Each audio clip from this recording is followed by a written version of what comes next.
Naga di gang sempit.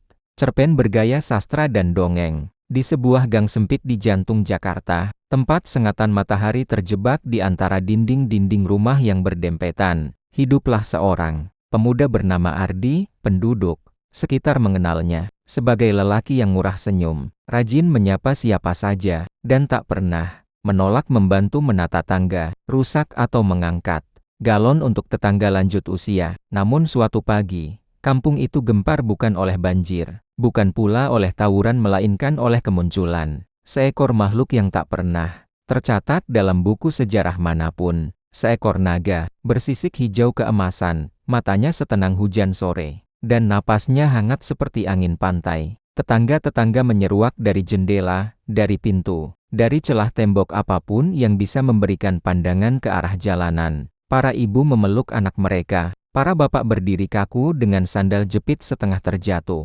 Motor-motor tua mendadak diam, seakan tahu mesin apapun tak pantas berisik di hadapan makhluk agung itu. Namun Ardi berjalan santai, seolah sedang mengajak anjing peliharaan keliling komplek. "Pagi, Bu Narti," sapa Ardi sambil tersenyum. Bu Narti hanya mengangguk gemetar, sementara mata naganya menatap ramah, bahkan membungkuk sedikit seperti memberi salam. Tak seorang pun tahu dari mana naga itu datang. Bisik-bisik di warung mengatakan bahwa Ardi menemukannya di hutan Kalimantan saat bekerja menjadi relawan. Ada pula yang percaya naga itu muncul dari mimpi semalam, menggulung diri dari dunia dongeng ke dunia nyata. Tapi Ardi hanya tertawa setiap kali ditanya. "Dia yang memilihku," jawabnya singkat.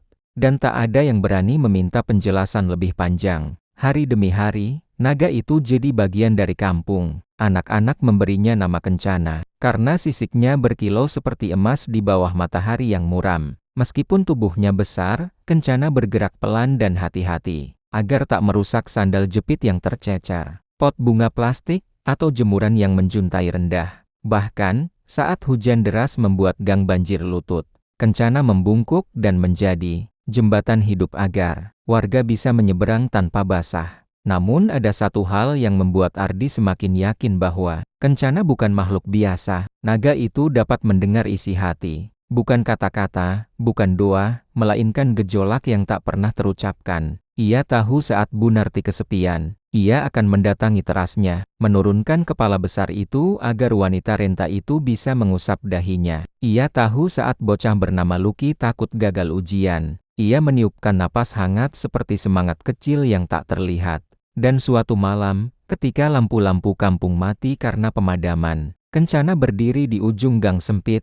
Sisiknya memancarkan cahaya redup, hijau keemasan, cukup untuk menerangi seluruh lorong seperti lentera purba. Di bawah cahaya lembut itu, orang-orang berkumpul, berbincang, meruapkan tawa, seolah di tengah padat dan sempitnya kota yang sering membuat dada sesak.